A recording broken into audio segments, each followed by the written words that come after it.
Ini banyak sekali pertanyaan yang masuk di room chat dan sepertinya teman-teman excited sekali untuk bertanya mengenai lebih lanjut tentang Google Translate begitu kan. Ini saya bacakan satu persatu dulu nggih. Oke. Baik, pertanyaan kedua ini dari Kak Agus Ali Effendi. Pertanyaannya adalah, apakah guru masih perlu melatih siswanya untuk melatih menerjemahkan atau membuka kamus kepada siswanya dengan cara manual? Jadi membuka open book begitu Bapak, menggunakan kamus. Bagaimana Bapak? Silakan. Yeah. Ini Mas Agus Ali Effendi dari Gresik kayaknya. Yeah. Terima kasih Mas Agus. Masih ada Mas Agus di sini? Masih bergabung Bapak? Masih ya, Mas Agus masih ya? Mas Agus Ali Effendi. Apakah guru masih perlu melatih siswa untuk menerjemah, membuka kamus? Ya pastilah. Namanya juga Pak Guru. Kasihanlah penjual dari kamus nanti tidak laku. Artinya ketika dalam proses pembelajaran pasti kamus itu tetap perlukan, karena kamus ini kan cenderung bagus. Jadi sebetulnya Google Translate atau translator atau aplikasi apapun itu kan sekedar membantu ya bagi kita ya. Tentunya setelah kita mentranslate atau menerjemahkan menggunakan aplikasi-aplikasi ini, tentu masih dibutuhkan untuk konsultasi dengan ahli di bidangnya. Artinya ketika kita membuka artikel atau membuat apapun itu ya untuk disajikan ke khalayak umum, tentu kita tidak bisa hanya mengandalkan aplikasi ini, tapi tetap harus berkonsultasi atau bekerja sama dengan para penerjemah. Jadi pertanyaannya sangat langsung to the point ya. Kalau jawabannya ya pasti perlulah. Pasti perlu.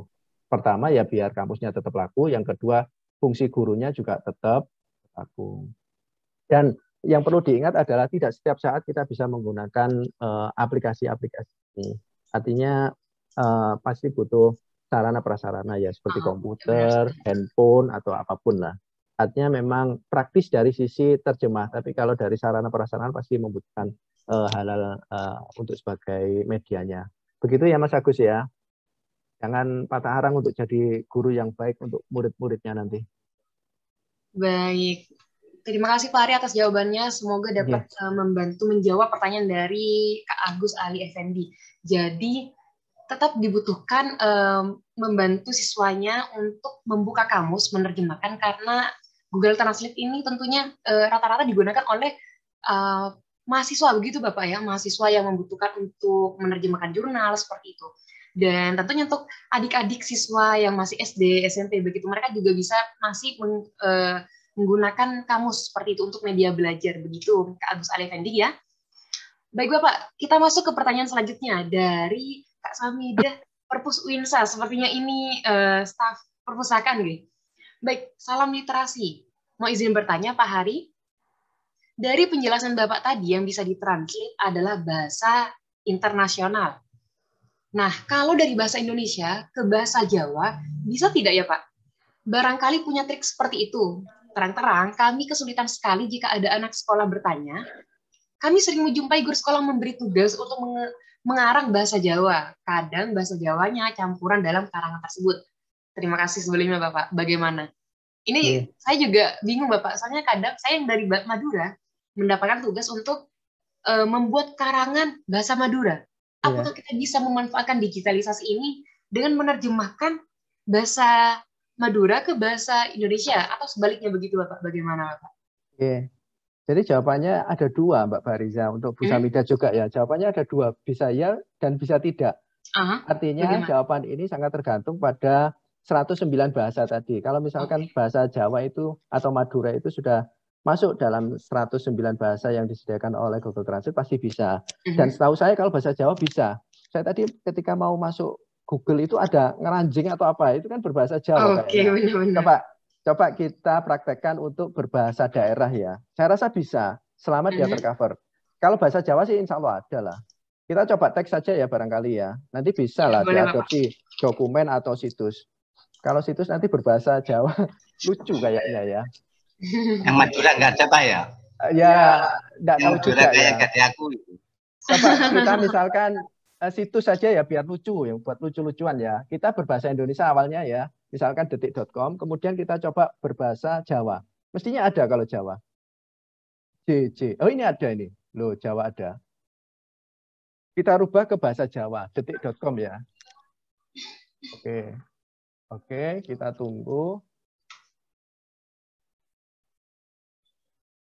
Dari bahasa Indonesia yang aslinya, kita coba ke bahasa Jawa.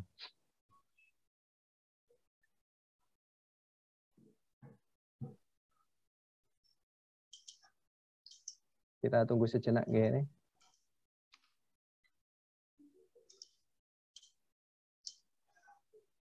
Oh, ini sudah berbahasa Jawa. Izin Bapak mungkin bisa di-share screen agar Oh, Sobat ya, Fokus belum ya? Podcast Mohon bisa maaf. melihat begitu. Oke, mohon maaf. Saya kira sudah Baik. tadi. Oke, saya share screen dulu ya. Oke. Mohon maaf, saya kira tadi sudah. Betul mana Bapak? Oke. Mungkin saking excitednya berikan contoh kepada teman-teman VLC. Oke, saya mulai dari awal berarti ya. Baik, silakan. Oke, ini kan kita melalui situs saja biar lebih lucu-lucuan. Sudah terlihat ya, Mbak Fariza? Sudah terlihat Bapak dengan jelas. Ya, saya harus memberikan contoh yang konkret ya, agar Bu Samida bisa menjadi ibu yang baik buat anak-anaknya ketika belajar, kurang lebih seperti itu. Jadi ini bahasa Indonesia, kita ke bahasa Jawa. Kalau misalkan, ini kan Jawa, Inggris, Indonesia. Kalau misalkan tidak tercover, ini ada panah ke bawah ini adalah bahasa-bahasa yang bisa kita pilih. Kalau tadi Mbak Fariza misalkan pengen bahasa Sunda gitu ya. Ini ada Sunda. Sunda ada. Kalau Madura sepertinya belum ada Bapak. Oke, segera menyusul kayaknya ya. Kita ke bahasa Jawa dulu sesuai request dari Bu Samida. Kita coba website ya, situs ya, detik.com. Oke. Segera diusulkan Pak Maduranya Pak. Ya, mudah-mudahan segera nunggu. Nah ini masih bahasa Indonesia. Kita tunggu sejenak teman-teman semuanya. Oke.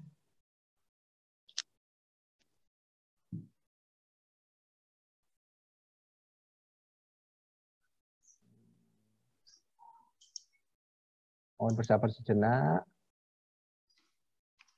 Oke. Belum ya, masih bahasa Indonesia ya. Oke, kita ini. Nah, ini nolak bakal pensiun Ozil. Ojo percaya hoax gitu maksudnya. Karena ini mesin ya, jadi tidak bisa jadi aja percaya hoax.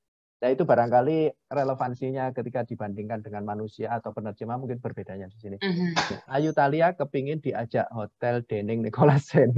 Amergo ono hubungan. Ini bisa ternyata. Kurang lebih sudah bisa menjawab pertanyaan dari Bu Samida dan barangkali teman-teman yang lainnya. Jadi tinggal mencari ini ya nanti ya. Kita ingin diterjemahkan ke bahasa apa, silakan dipilih sesuai yang dibutuhkan. Di sini banyak sekali. Kalau informasi di artikel sih ada 109 bahasa yang tersedia di Google Translate. Itu Mbak Fariza ya, terima kasih. Baik, terima kasih banyak Pak Hari. Semoga bisa menjawab pertanyaan dari Bu Hamida, Bu Samida nih. Baik, Pak Hari kita lanjut ke pertanyaan selanjutnya dari Kak Putri Tasya. Assalamualaikum, selamat pagi Bapak. Saya dari mahasiswa UINSA, izin bertanya. Platform preferensi bahasa asing berbayar apakah yang dipakai di UINSA? Karena pada saat saya login Springer, tidak bisa login Bapak. Terima kasih. Silakan Bapak untuk dijawab. Oke. Tadi di awal sudah saya sampaikan sebelum download tadi ya. Saya share saja nggih. Jadi pertama yang perlu dilakukan teman-teman untuk memudahkan adalah masuk terlebih dahulu nggih ke uinsby.ac.id/study/perpustakaan. Ini website yang baru ya, alamat URL yang baru. Kalau dulu itu library.uinsby.ac.id, sekarang ditertibkan oleh pihak rektorat. Jadi URL atau domain kita yang terbaru adalah uinsby.ac.id/study/perpustakaan. Kita masuk di sini saja. Jadi ketika tampil nanti banyak informasi yang barangkali sangat bermanfaat untuk sobat perpustakaan sekalian. Ini ada informasi tentang kami, layanan-layanan ini ada semuanya. Kemudian e-resource ini ada yang kita langgan, ada juga yang pihak eksternal. Kemudian ada kelas dan lain sebagainya, kurang lebih seperti itu. Coba dikebawakan ya, Mbak Tasya ya tadi ya. Ini beberapa yang sudah kita langgan seperti EBSCO dan Springer Nature. Ini kemudian Wiley juga. Jadi nanti sobat perpustakaan itu bisa mengakses ini free download, meskipun kadang-kadang diselipi juga oleh promosi ya. Promosi itu artinya ya ada yang berbayar. Tapi nanti ada pilihannya yang full, ada full. Tinggal diklik saja seperti ini. Oke, nanti akan ada logo. Kalau misalkan memang bermasalah atau terkendala dengan login, teman-teman atau sobat perpustakaan semuanya bisa berhubungan dengan kita. Nanti kita bikinkan user ya atau akun gratis. Nanti bisa menghubungi Bu Desi. Nanti Bu Desi bisa di-share lah nomor yang bisa dihubungi di chatbox ya, sobat perpustakaan, biar nanti bisa lebih mudah untuk komunikasi dan interaksi dengan Bu Desi. Bu Desi biasanya yang membuatkan akun-akun ini. Seperti itu. Jadi ada Springerlink, ada EBSCO, kemudian ada Emerald. Dan satu lagi kita juga punya e-library atau perpustakaan digital namanya Uinsaku Buku. Itu berbasis Android ya. Teman-teman semuanya bisa masuk di Google Play Store, terus install Uinsa Kubuku atau Uinsa gitu aja, nanti akan muncul aplikasi e-library, silahkan diinstal. Untuk aktivasinya nanti sobat perpustakaan bisa ada formnya, ada form pendaftarannya. Yang terpenting adalah menggunakan KTM atau screenshot sinau ya untuk foto profilnya ya. Karena ini memang sifatnya masih internal Civitas Akademika, jadi mohon maaf untuk masyarakat umum, alumni tidak bisa mengakses yang e-library ini. Kalau untuk yang e-book, e-journal ini dipersilakan. Nanti kalau ada kendala dengan login seperti yang dialami Mbak Tasya ya tadi ya, bisa menghubungi ke ini Bu Desi ya Mbak, atau mungkin semuanya ya. Itu. Baik, terima kasih banyak Pak Hari atas jawabannya. Semoga dapat menjawab pertanyaan dari Kak Putri Tasya ya. Baik, ini ada yang menyapa di room chat. Halo Ibu Siti Mas Rifa dari MTS Darul Ulim Suruh Kabupaten Semarang. Selamat datang Ibu di VLC session kita yang ke-18. Baik, kepada Sobat Perpustakaan VLC session 18, jangan lupa untuk mengisi absen karena tentunya Sobat Perpustakaan ini akan mendapatkan free sertifikat dan sertifikat ini akan dikirimkan melalui email begitu ya. Jadi jangan lupa untuk mengisi absennya ya. Dan linknya sudah dikirimkan di room chat, jadi disilakan untuk mengisi absen terlebih dahulu. Baik, terima kasih kembali Kak Putri Tasya. Baik Bapak, tadi kita sudah banyak sekali mendapatkan ilmu baru tentang Google Translate begitu. Bagaimana cara kita bisa memanfaatkannya. Terus ada berapa banyak bahasa yang disediakan di Google Translate, kita juga sudah mengetahuinya ya.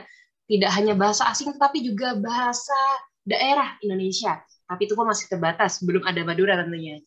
Ada Jawa, Sunda, dan mungkin nanti kepada teman-teman sobat perpustakaan yang ingin di Google Translate-nya ini diadakan bahasa daerahnya masing-masing, bisa memberikan masukan terhadap software tersebut agar Google Translate ini bisa mendapati upgrading tiap harinya.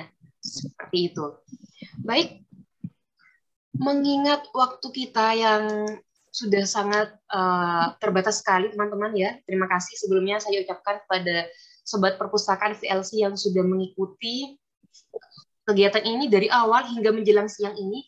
Dan tentunya banyak saya ucapkan terima kasih banyak pada narasumber kita yang sangat keren sekali, yang sangat kompeten. Sudah memberikan kita ilmu yang sangat luar biasa sekali bagi kita khususnya mahasiswa. Mulai dari tutorial bagaimana kita bisa menerjemahkannya hingga tips-tipsnya seperti itu. Terima kasih banyak Pak Hari sudah mau meluangkan waktunya Bapak. Sami-sami. Baik.